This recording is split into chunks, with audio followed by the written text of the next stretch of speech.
There are two kinds of silence in this world: the peaceful, majestic silence of a forest at dawn, and the oppressive, judgmental silence of a suburban street where a blade of grass over 3 inches tall is considered an act of war. I lived in the second kind. Welcome to Osprey Landing Estates, a slice of Floridian paradise so meticulously planned that it had surgically removed any trace of personality.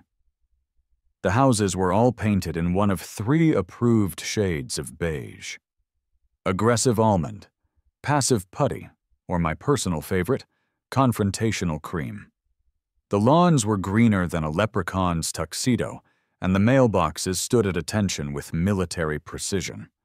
I once saw a guy get a formal warning letter because his welcome mat was deemed excessively jovial. I'm Alex. By trade, I'm a paramedic, which means I spend my working hours dealing with the messy, unpredictable, and often bloody chaos of human existence. By passion, I'm a volunteer for the county search and rescue team. I rappel down cliffs, wade through swamps, and track lost hikers. My life is a carefully balanced cocktail of adrenaline and exhaustion. So why in God's name did I buy a house in a place where the biggest emergency was a flamingo-shaped lawn ornament migrating 2 feet to the left? Simple. It was cheap, and it backed onto the edge of the Catalina Swamp, the very wilderness where I did most of my SAR work. It made sense on paper. In reality, it was like housing a wolf in a poodle kennel.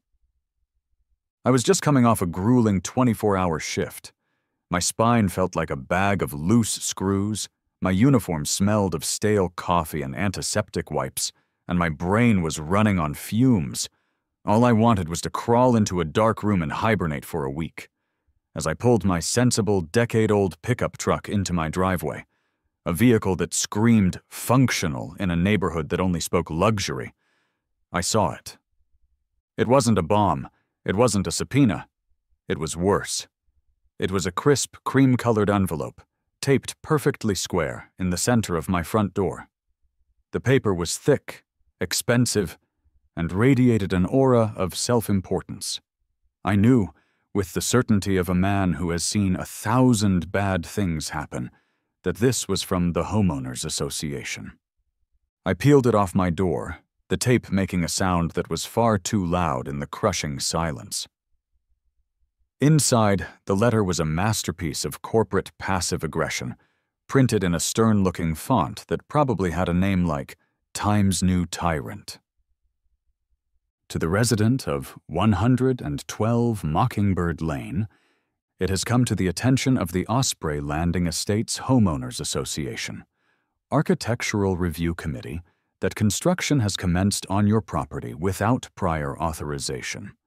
A concrete foundation slab has been noted in your rear yard.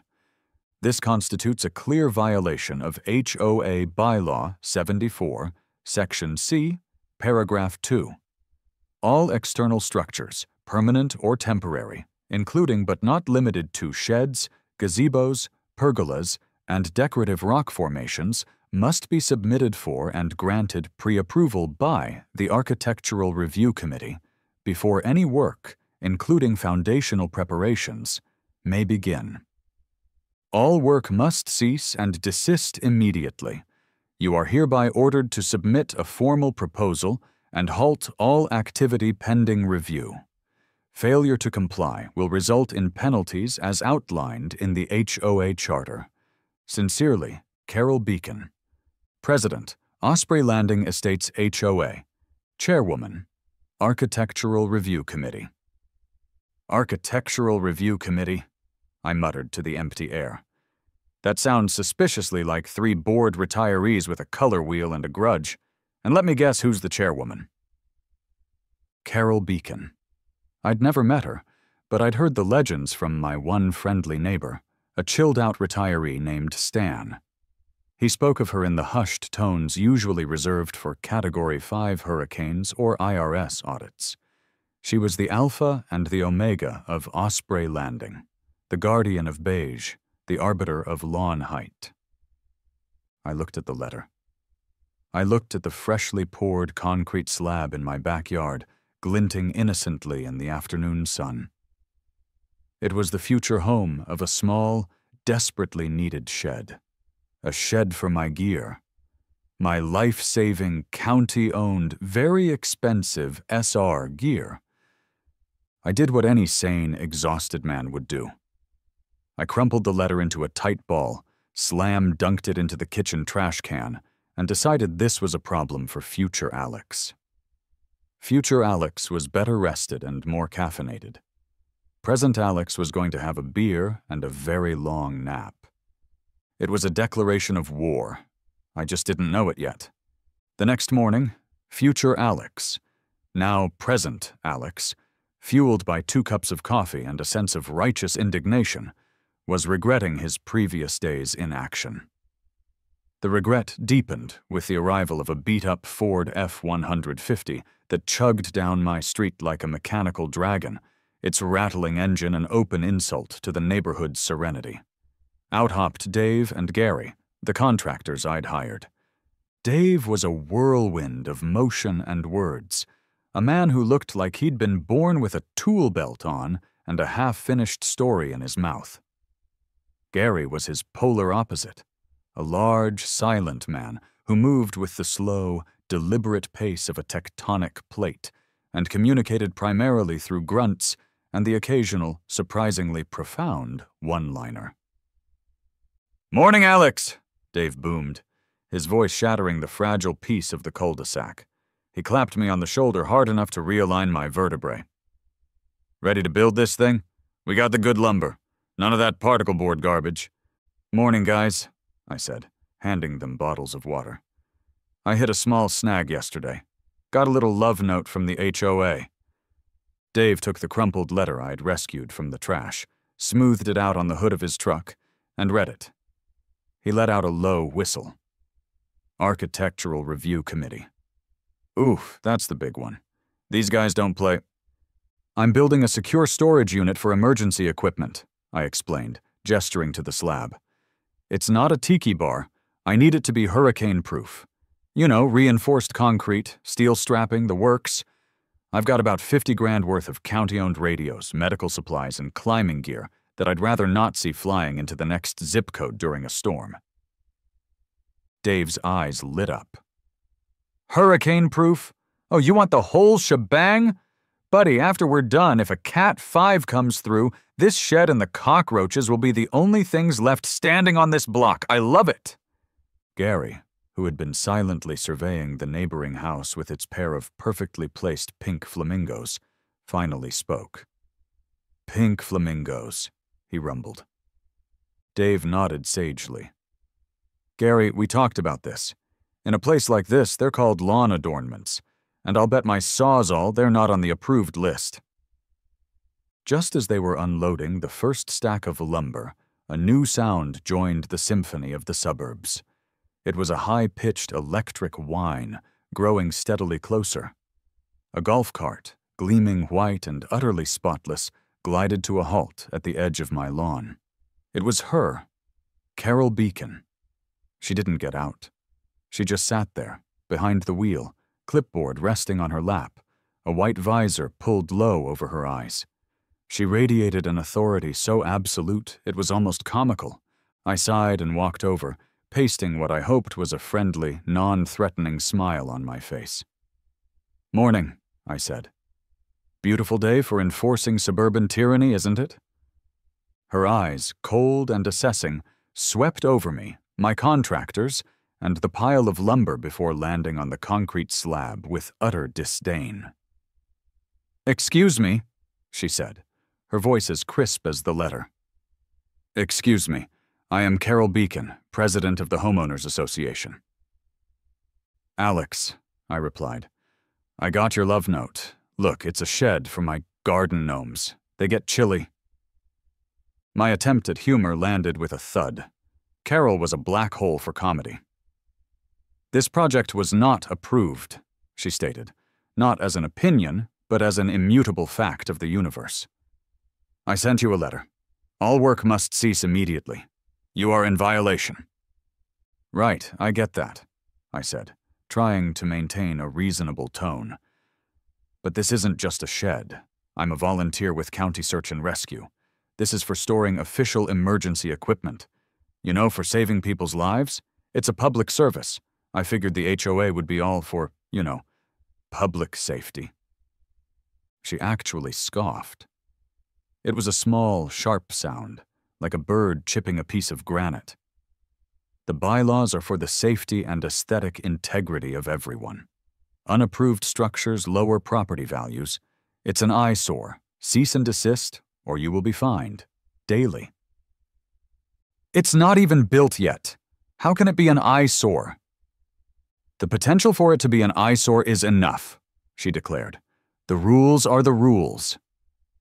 With that, she put the golf cart in reverse and glided away, leaving a vacuum of stunned silence in her wake.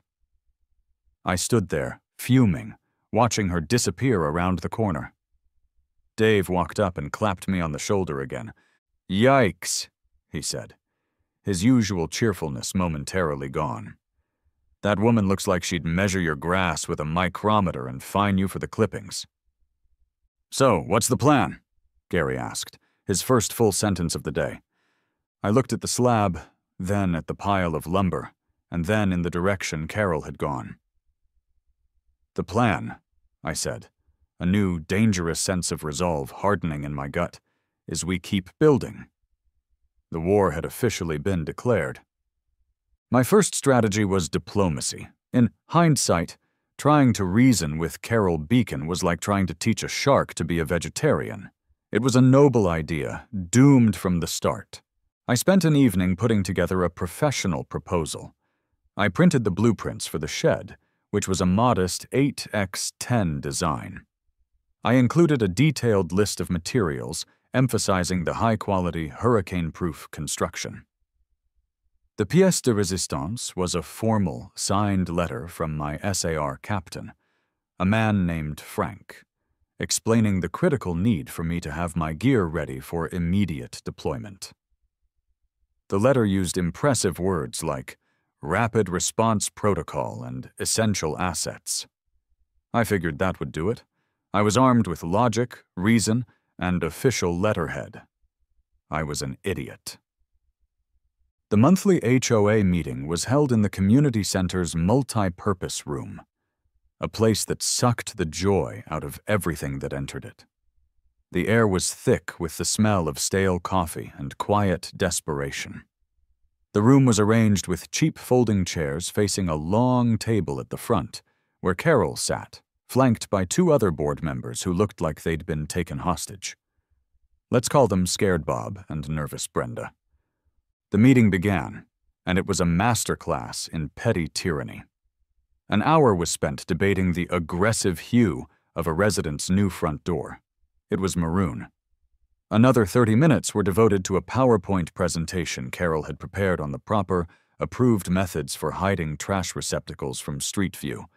I sat in the back, my folder of righteous documents sweating in my hands, feeling my soul slowly leak out of my ears. Finally, she called my name. Next on the agenda, the unapproved structure at 112 Mockingbird Lane. I walked to the front, feeling like I was defending my thesis to a panel of particularly grumpy gargoyles.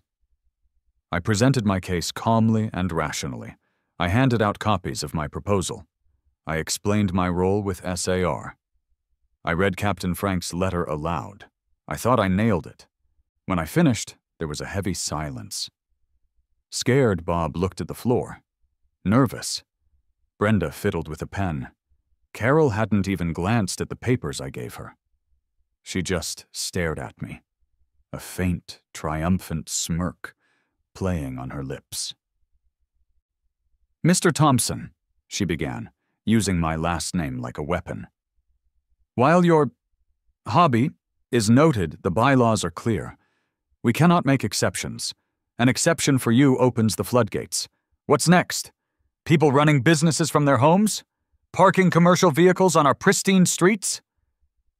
"This isn't a business," I argued, my voice tight. "It's county-owned emergency equipment. It's no different than a police officer parking his cruiser in his driveway. It's a matter of public safety." The smirk on her face widened. This was the moment she had been waiting for.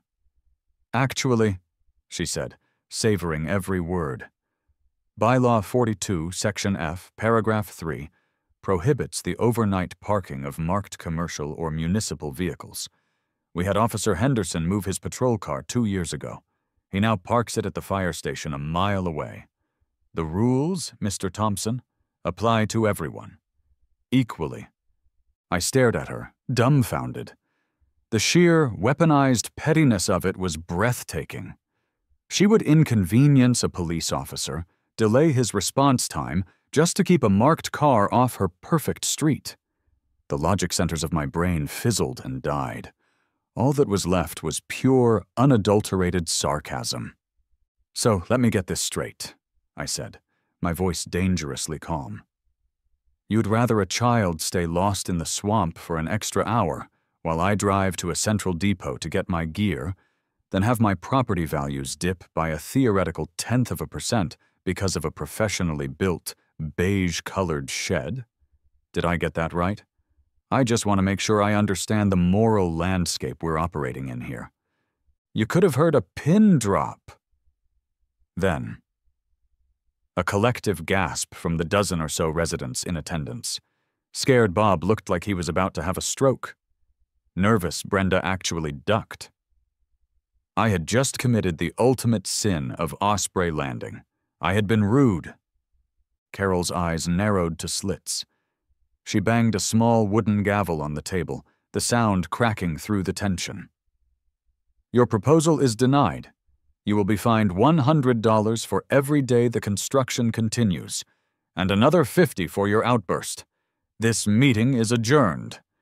I walked out of that room into the humid Florida night, the ridiculousness of the situation washing over me. Diplomacy had failed. Reason had been laughed out of the room. Fine.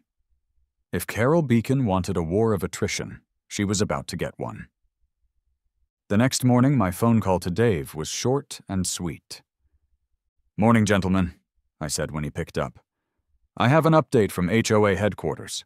Operation Build the Gnome Apocalypse Bunker is a go. Full speed ahead, and damn the torpedoes." There was a hearty laugh on the other end. "I like your style, kid. But what about Queen Carol and her daily fines?" "I'm going to pay them," I said, a strange sense of liberation washing over me. "I'm going to frame the violation notices and hang them on my wall. We're building the shed. Consider it an act of civil disobedience." "You got it, boss," Dave said. "We're on our way. This is going to be the most spite-fueled shed in the history of Florida construction." And so began the great shed-building standoff. Every morning, like clockwork, a new cream-colored envelope would appear on my door. And every morning I would walk it out to Dave and Gary, who had started wallpapering the inside of their truck's glove compartment with the violation notices. "Day 4, $100 more for the Aesthetic Purity Fund," Dave would announce, ceremoniously taping the new notice next to the old ones. "Structure is offensively square," Gary grunted one afternoon, reading a notice over Dave's shoulder. The shed went up with remarkable speed. Dave and Gary worked like men possessed, their efforts fueled by my coffee and their growing disdain for Carol. It was a thing of beauty, solid, sturdy, and meticulously constructed. It was also, admittedly, completely out of place. It was a fortress of practicality in a sea of decorative frivolity. I became a minor celebrity in the neighborhood. Stan, my friendly neighbor, started leaving 6-packs of beer on my porch as a tribute. Other neighbors would give me furtive thumbs-ups when they thought no one was looking. A few, the true Carol acolytes, would cross the street to avoid my property, clutching their small dogs as if my defiance might be contagious. Throughout it all, Carol was a constant presence. She'd park her golf cart down the street, just far enough away to be plausibly deniable, and watch us. She took pictures with her phone. She scribbled furiously on her clipboard. Her obsession was palpable. She was Captain Ahab, and my little 8x10 shed was her white whale. When the shed was finally finished, I decided on a final, sarcastic olive branch. I went to the hardware store and bought a gallon of paint. The color? Passive putty. The exact same HOA approved beige as my house. I spent a Saturday carefully painting it, making sure every coat was even and perfect. Dave and Gary came by to admire our finished work. The shed stood there, beige and unassuming, but radiating an aura of defiance. "Well, there she is," Dave said, hands on his hips. "Fort Kickass. Thing's a fortress. You could ride out the zombie apocalypse in there." Gary nodded slowly, his eyes full of a strange, deep satisfaction. "Needs a flag," he said. I paid them, thanking them for their courage under fire. They drove off, waving, the collection of violation notices rattling in their dash. The shed was done. The fortress was built. The ball was now in Carol's court, and I had a feeling she was about to serve it with a cannon. That weekend, I made the trip to the Central SR Depot to officially check out my gear. The depot was a massive, functional warehouse, the complete opposite of Osprey Landing. It was a place of purpose. I spent an hour going through checklists and signing forms, officially taking responsibility for tens of thousands of dollars of public equipment. Back home, I began the ritual of moving it into its new home. It felt significant, like moving the Ark of the Covenant into the temple. I wanted the audience, my nosy, watchful neighbor Carol, to see exactly what she was dealing with. First came the big black Pelican cases. I opened one on my lawn to reveal not guns or contraband, but neatly organized rows of advanced medical supplies, trauma kits, foldable splints, an oxygen tank, IV bags. Another case held the comms gear, a bulky satellite phone, portable radio repeaters, and high-band transceivers that could cut through the thickest storm. Then came the long, heavy-duty nylon bags. I unzipped one, revealing coils of brightly colored climbing rope, harnesses, carabiners, and ascenders. The last bag held the search equipment, handheld GPS units, powerful LED strobes, signal flares, and high-intensity headlamps. To a normal person, I thought as I carried a case towards the shed, this looks like a ton of expensive camping equipment. To a paramedic, it's a mobile emergency room. To Carol, I'm guessing this looks like I'm planning to invade a small country. And, of course, she was watching. I caught her silhouette in her living room window, a dark shape against the light. For a second, I saw the distinct glint of binoculars. I stopped, turned towards her window, and gave her a big, cheerful, two-handed wave. The curtains twitched shut instantly. I spent the rest of the afternoon meticulously organizing the shed. I installed battery charging stations, labeled shelves with a Sharpie, and inventoried every last bandage and battery. It was a thing of professional beauty, a self-contained unit of readiness. When I was done, I locked the sturdy steel door with a heavy-duty padlock of my own and pocketed the key. I felt a genuine sense of accomplishment. I had done the responsible thing. I had secured public assets in a way that made them immediately ready for deployment in an emergency. It was logical, practical, and safe. What could possibly go wrong? I should have known better.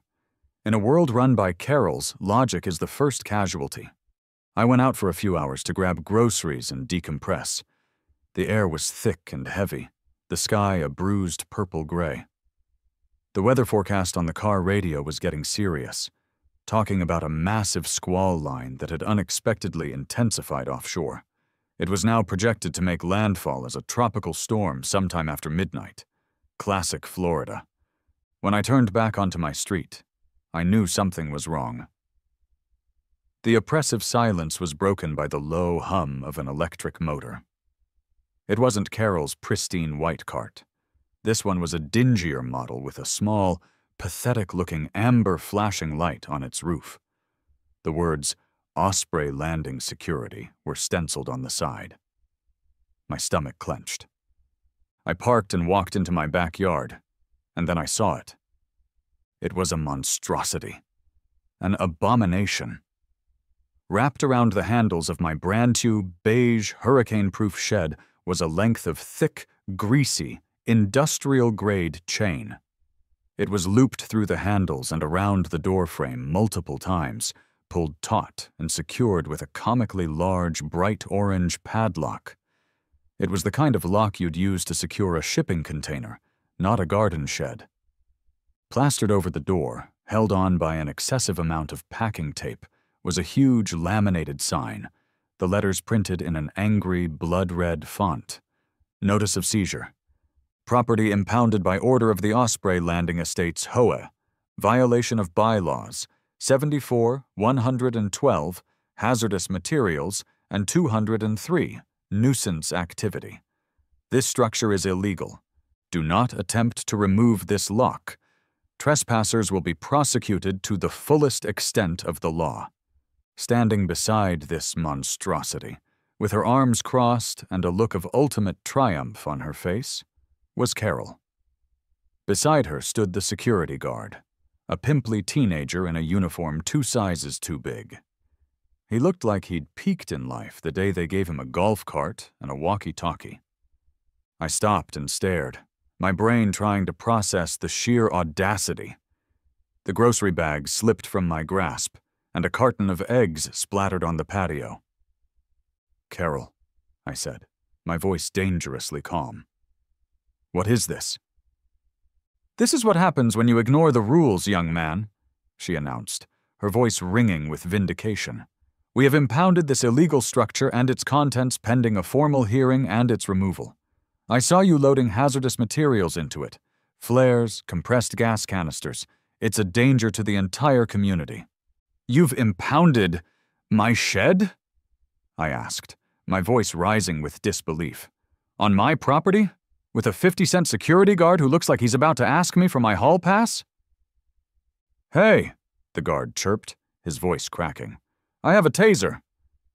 "Congratulations," I snapped, my eyes locked on Carol. "Carol, you have just illegally seized tens of thousands of dollars of county emergency equipment. That is a felony. You need to take that lock off. Right now." "I will do no such thing," she said, puffing out her chest. "We will see you at the hearing." She turned on her heel, preparing for her grand exit. "Come along, Gary," she said to the guard. "It's Greg," he muttered. Just as she was turning, as my rage was reaching a boiling point, a sound cut through the tension. Beep, beep, beep, beep, beep, beep. It was my SR pager, clipped to my belt. It was frantic, insistent. The sound that meant someone was in serious trouble. I pulled it off my belt and looked at the tiny screen. My blood ran cold. The red text scrolled across the display, stark and terrifying. Asterisk, asterisk. Priority 1. Alert, Catalina Swamp, missing family. 2 adults, 1 child. Immediate response required. Tropical storm warning in effect.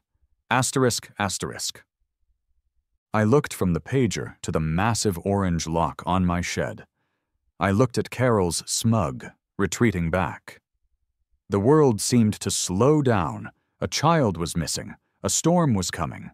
And the one person who could get to them first was standing in his own backyard, locked out of his own life-saving gear by a woman who thought a beige shed was a threat to Western civilization. The adrenaline dump was instantaneous. My personal fury at Carol vanished, replaced by the cold, sharp focus of professional urgency. I had a job to do. Time was the one thing I didn't have. My first instinct was to grab the angle grinder from my garage, but that chain was thick. It would take 10 minutes, maybe more, making a hell of a racket and showering my beautiful new shed with sparks. 10 minutes I couldn't spare.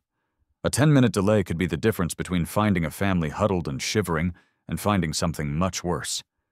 I had to follow protocol, at least at first. My thumb was already dialing Carol's number. She picked up on the second ring, her voice dripping with condescension. "If you're calling to apologize..." Carol, you need to turn your golf cart around and come back here with the key to this lock right now, I said, my voice flat and devoid of any emotion except urgency. I'm not asking. I'm telling you. I will not be threatened, she sniffed. This is a formal HOA matter, and it will be handled by the board. A family is missing in the Catalina swamp, I bit out, walking back and forth, my free hand clenched into a fist. A child, Carol. I just got the call out. The gear I need, the gear that will find them, is in that shed you illegally chained up.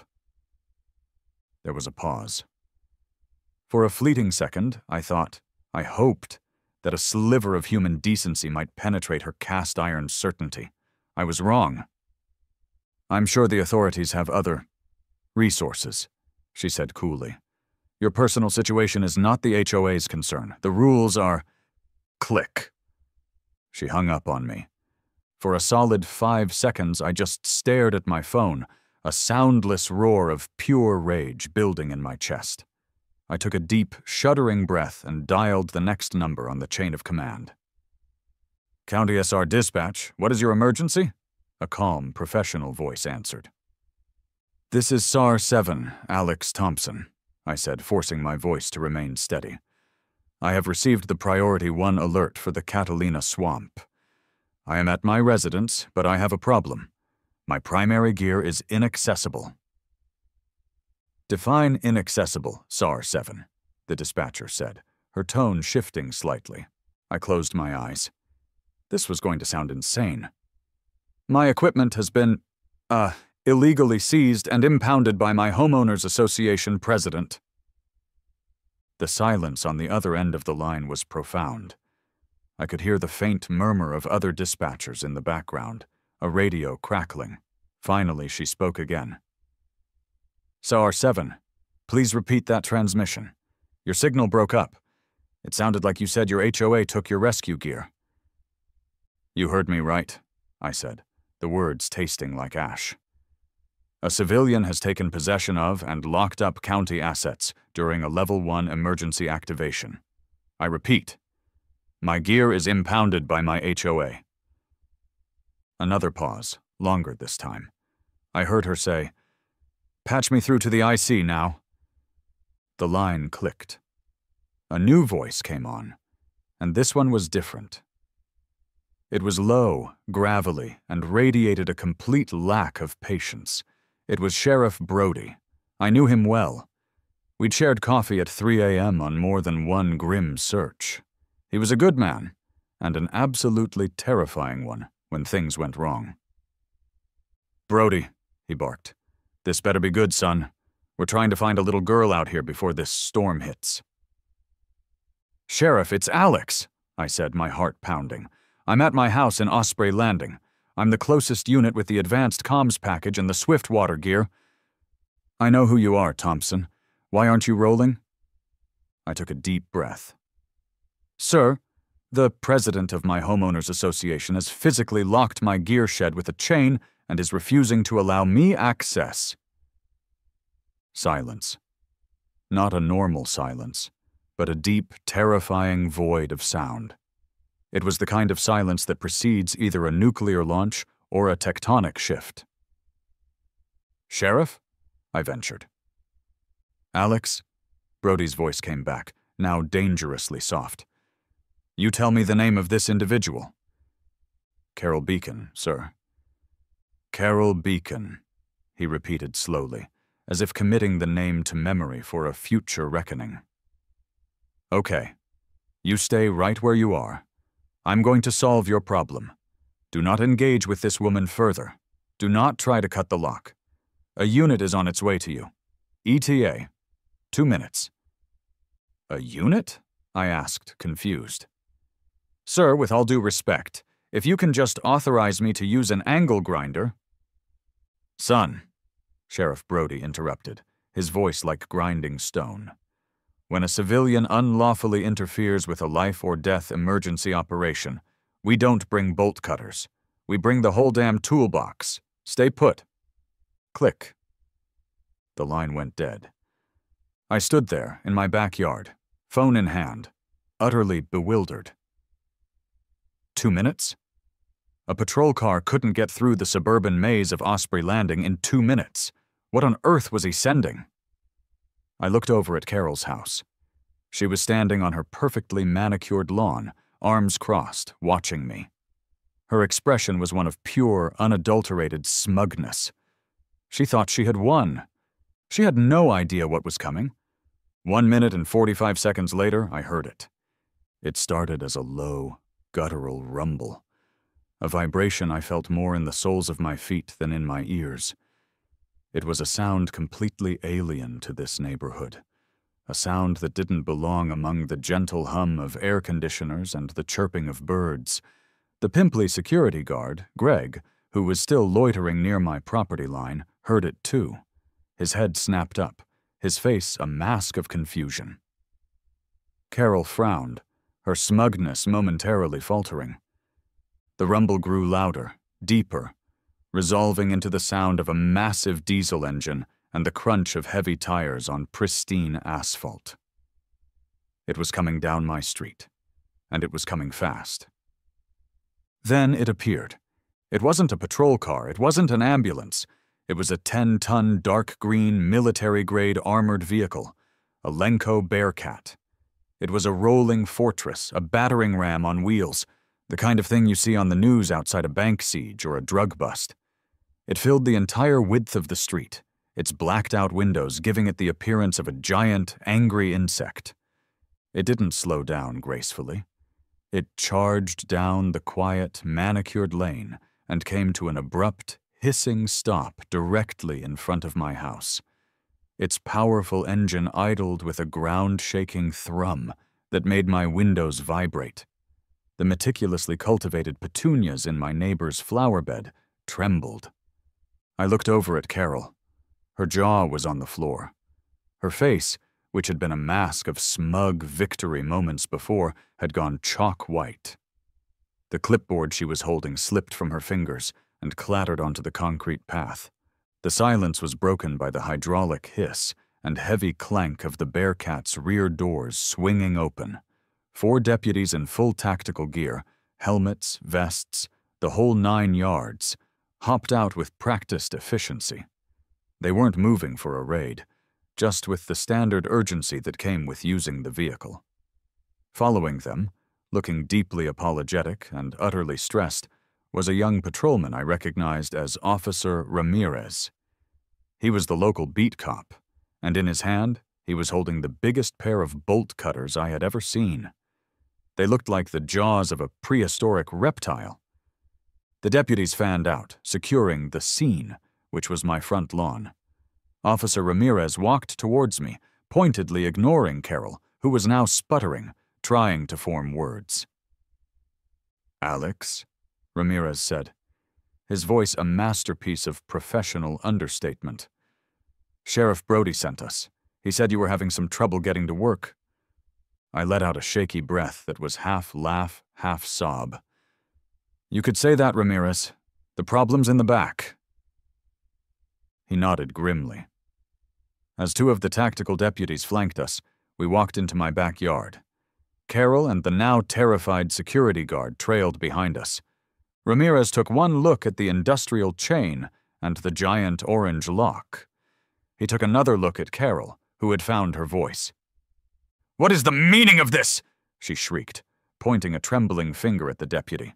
"This is private property. I am the HOA president. I demand to know who is in charge here." Officer Ramirez didn't even look at her. He positioned the massive bolt cutters around the thickest part of the chain. "Ma'am," he said, his voice flat and tired. "Right now, you are actively obstructing a county-level emergency response in the middle of a tropical storm warning. In this state, that's a felony. I strongly suggest you step back inside your home and contact a lawyer." He squeezed the handles. "Snap!" The sound was loud, sharp, and deeply, deeply satisfying. The heavy chain fell away. One of the deputies pulled it free from the door handles and let it drop to the ground with a heavy clang.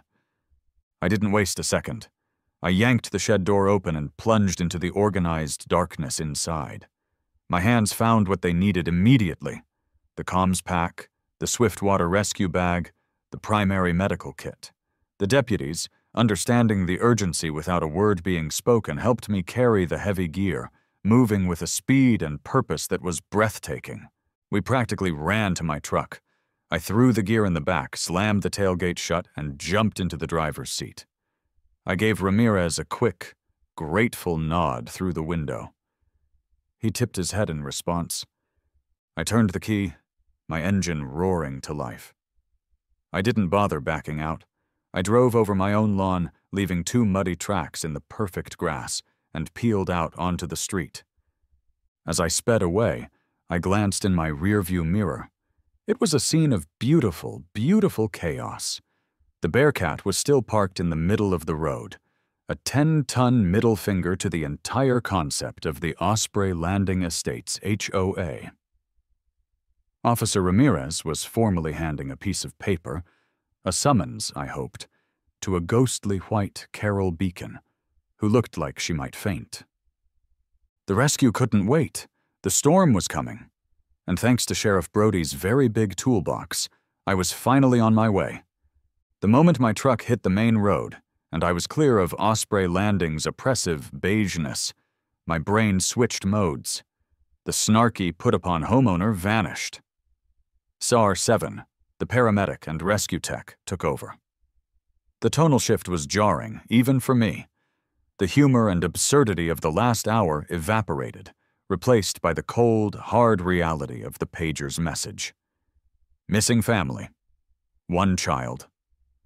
The rain started as a drizzle, then quickly escalated to a blinding, wind-driven torrent. The sky was the color of a fresh bruise. My windshield wipers fought a losing battle against the deluge.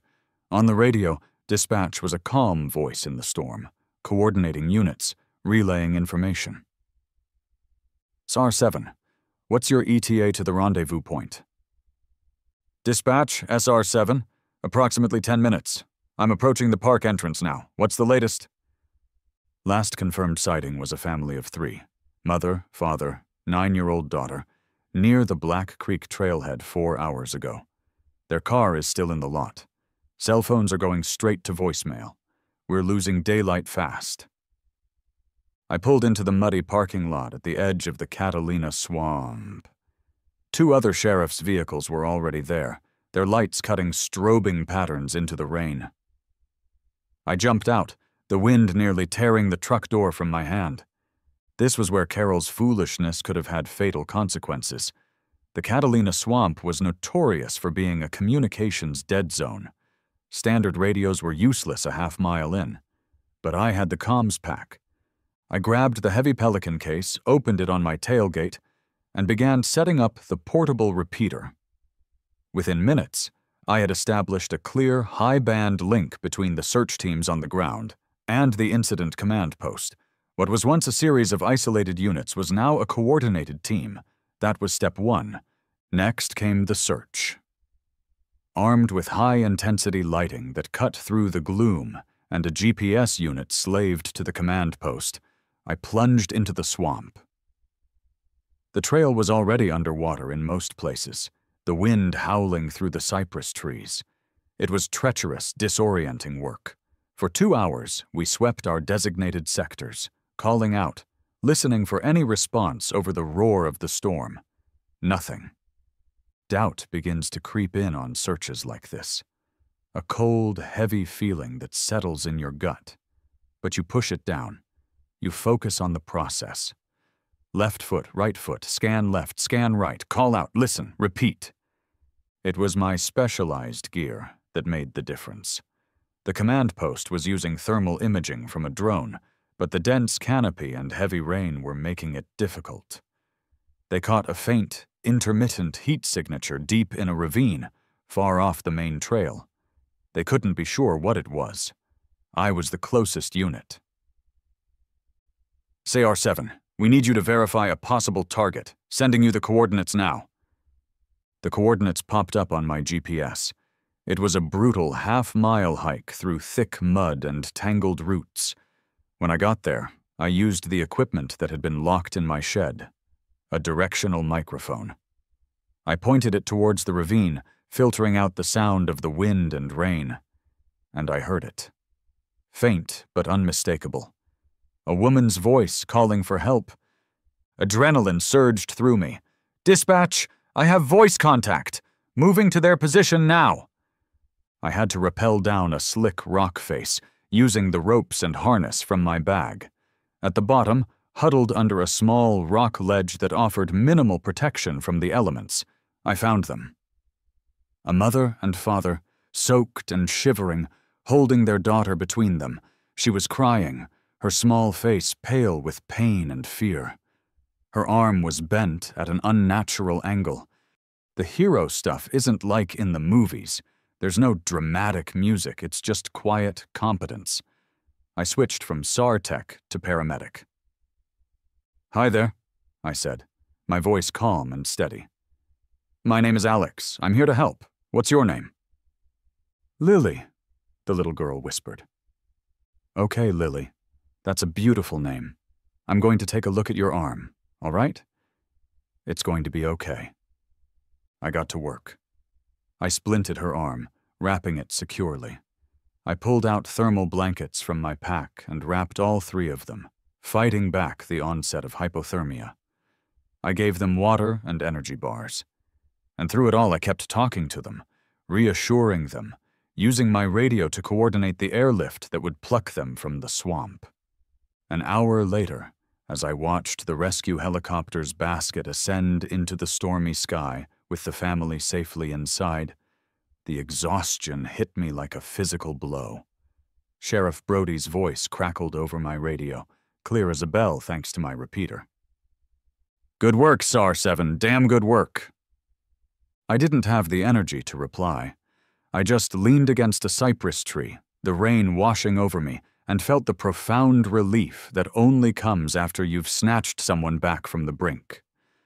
The whole absurd drama with Carol and the shed felt like it had happened a lifetime ago, in another world.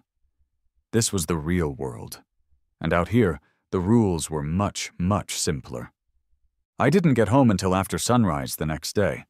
I was caked in mud, bone-tired, and running on nothing but caffeine and satisfaction. As I turned onto my street, I braced myself for the sterile silence of Osprey Landing. Instead, I was greeted by a small crowd. A half-dozen of my neighbors were standing in the street.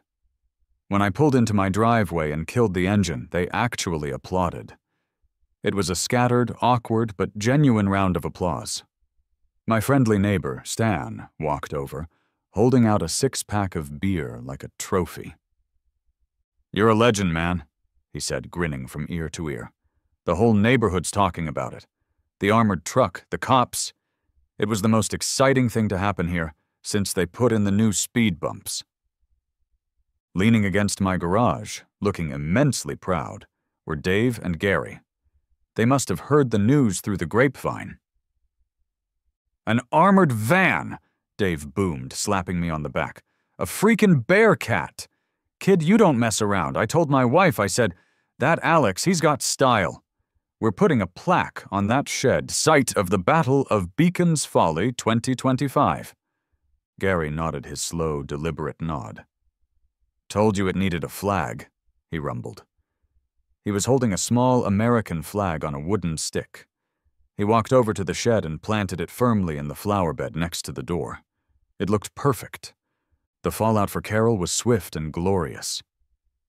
A few days later, two very serious-looking people, a man and a woman in sharp suits, from the county attorney's office knocked on my door. I thought for a terrifying second that I was in trouble for driving on my lawn, but they were there to build a case against Carol and the HOA. Obstruction of a government operation, unlawful seizure of public property, reckless endangerment. The list was long and beautiful. They asked for my official statement, and I gave it to them with a level of detail and relish that probably should have concerned me. The climax of the whole saga came a week later at an emergency HOA meeting called by the other board members, Scared Bob and Nervous Brenda, who had apparently grown spines overnight. The community center was packed. People I'd never even seen before were there. The story had made the local news blog, and everyone wanted to see the public execution. Carol sat at the head table, but she wasn't in charge anymore. She looked small, pale, and utterly defeated. She was formally and unanimously voted out as president. She was facing potential criminal charges, a massive civil suit from the county, and another one from me for the fines I had paid, plus damages. As the final vote was counted, she didn't say a word. She just shrank in her chair. The Queen of Beige deposed from her throne. A month later, life in Osprey Landing had found a new, better normal. The new HOA board, led by a surprisingly chill Stan, sent me a formal letter of apology and a full refund for the fines. A framed commendation from Sheriff Brody for actions above and beyond the call of duty now hung proudly on my shed door, right next to Gary's flag. I was sitting on my back patio, enjoying a cold beer in the quiet evening air. The oppressive silence of the neighborhood had been replaced by a more relaxed, lived-in hum. I looked over at Carol's house. Her once perfect, award-winning lawn was a disaster zone.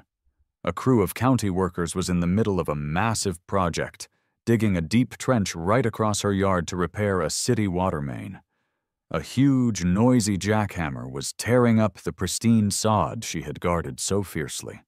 She was just standing on her porch, watching them, a ghost in her own kingdom. I took a long sip of my beer and smiled. You know, I thought, a sense of deep, karmic satisfaction settling over me. For the first time, this place is really starting to feel like home. All it took was a little property damage, a felony charge, and a 10-ton truck to clear the air. Who knew?